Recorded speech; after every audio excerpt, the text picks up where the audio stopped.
Okay, so here we are. It's day 2 of my conversion of my Austin Sprite original tachometer mechanical to electronic. And what I've done here is I've let the needle housing just kind of dry. I put a little Loctite in there, and that little armature is very, very thin end. You probably can't see in the video, which kind of sits not quite snug enough in the original pin that went in the needle. So I put a little Loctite in there and let it set overnight. And I've got this just they have two little nice flat edges on this PCB board, so I've got it just very lightly in my vise. Don't crank that down too hard, obviously. So one way you can kind of bench test this is when powered up, these want to go to 0. And so because this is just on a washer behind the scenes, I can later on just loosen these two bolts and then move the face, and that will move the washer that I've got under here and still keep the housing in the same position, so we can kind of adjust where 0 is. But I think when I glued it, I put it right at 0, and I put a couple spacers under there, which I've since taken out to kind of lift it up and keep it high off of these screws.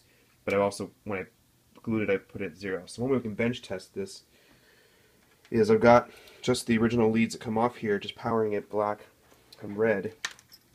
So I've got the red actually to a fuse, because the instructions say to put a 3 amp fuse on there, so I've done that. This is a little loose connection here.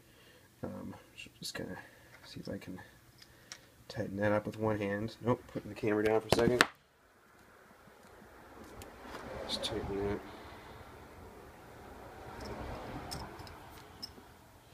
Alright, we're back. And then I've got it powered over here to a this is a DC supply power, so I've got it set to 12 volts. I mean, obviously, I think you could just power this directly to a battery.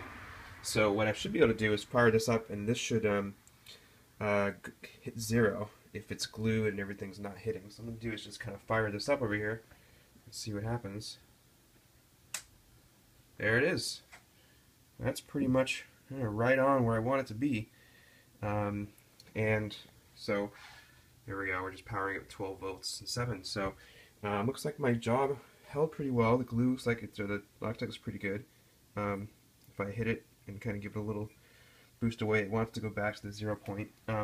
I did trim this little stop here because when this thing flies back down like that, it's probably going to hit it and cause vibrations and eventually break that seal, that Loctite. So I just decided, just get rid of that little thing so it can bounce back and then bounce back in. That's it. Next step is to put this back in the original housing here, using that center area, because there's a nice threaded screw at the bottom of that PCB right here. This is the original threaded screw right there. So I'm going to use some nylon washers and some spacers and a couple of big washers to kind of use that to lock it down from the back. That's it. That's my electronic conversion of the Sprite Smith's original tachometer.